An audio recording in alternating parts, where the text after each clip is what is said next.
Hey everybody, welcome to the Vinyl channel. I'm that Vinyl Guy Boz.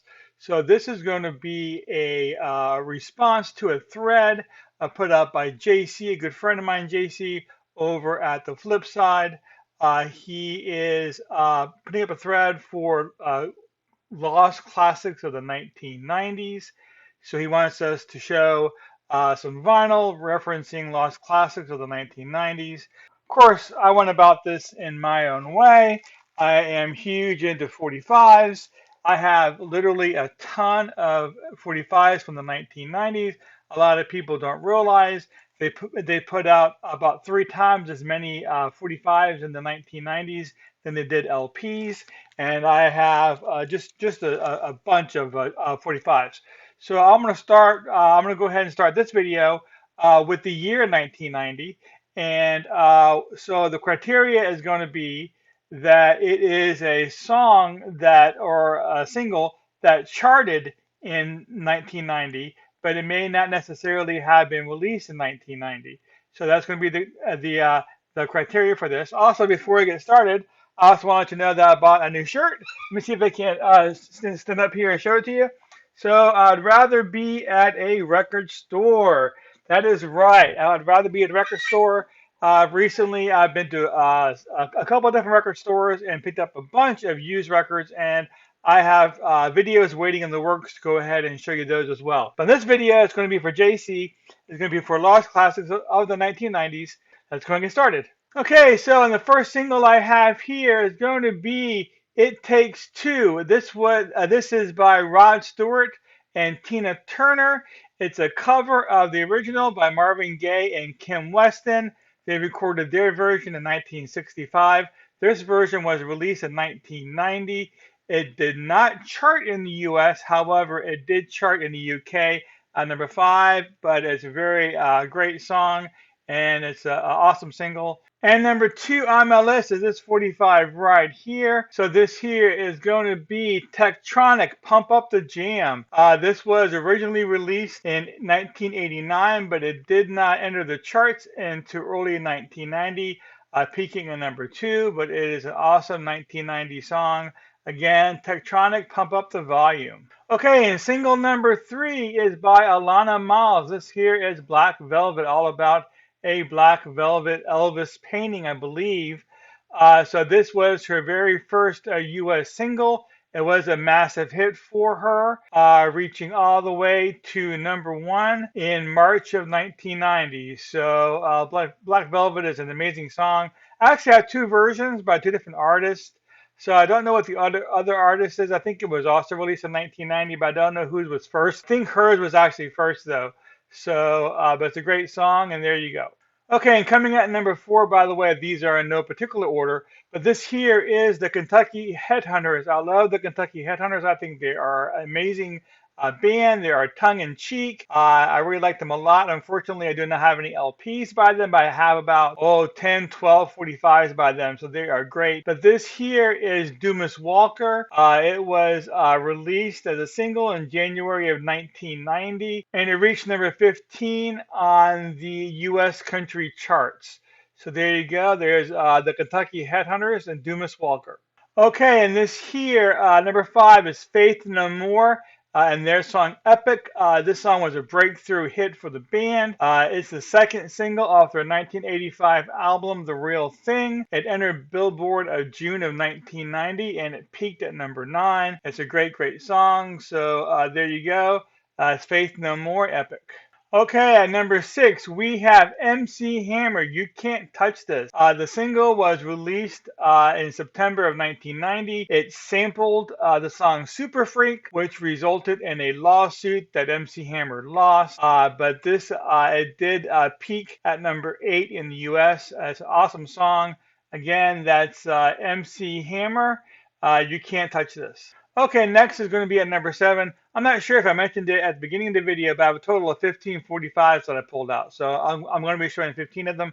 But this here is number 7. This here is Styx, Show Me the Way. It was written by Dennis DeYoung, and it was the second single from Edge of the Century. It debuted on the Hot 100 in December of 1990, and it peaked at number 3, March of 1991. Styx is one of very few bands that had top 10 hits spanning 3 decades. But it's a great song. There you go. That is Styx, Show Me the Way. Okay, so number 8 is going to be Dino Romeo. This is the opening track from their second album, Swingin', and is the album's first single. It's their biggest hit to date, and it peaked number 6 on the Billboard in 1990. But there you go. It's a really great song. And this is Dino Romeo. Okay, next is one of my all-time favorite AC/DC tracks. This here is Thunderstruck. This is the lead single from their 1990 album Razor's Edge. It did not land on the Billboard Hot 100, but it did get to number 5 on the US mainstream rock chart, and it charted number 3 in the UK. But it is a great song by AC/DC. Some people consider this AC/DC's best song, but I just put it on, I jammed to it, but it's a great song. 1990 song. There you go, AC/DC Thunderstruck. And coming in at number 10, this here is Vanilla Ice and his hit Ice Ice Baby. The song sampled Queen's Under Pressure. This song was released in 1990. It went all the way to number 1 on the US Hot 100. It's a great song. It's considered one of the best 1990 songs that I know of, with Vanilla Ice wearing those parachute pants. Okay, next we have the second country 45 that I put on this list. I do have a lot of country singles, but I'm more of a rock person, but I do like a lot of these country hits. And I think that people watch my channel are probably more into rock and roll than country anyways, but I did want to put a couple of country singles on this list. So this here is the second country song. This is Travis Tritt, Put Some Drive in Your Country. It was released September of 1990, and it peaked at number 28 on the US country chart.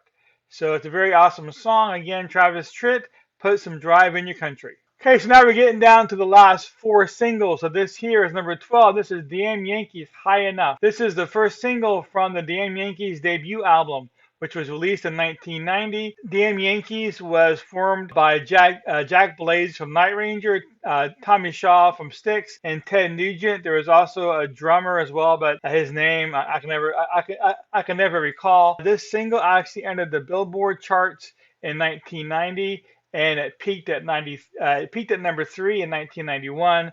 But there you go. This here is Damn Yankees, High Enough. Okay, coming in at number 13, this here is Kiss. What would one of my videos be if I didn't mention Kiss, or Styx for that matter, right?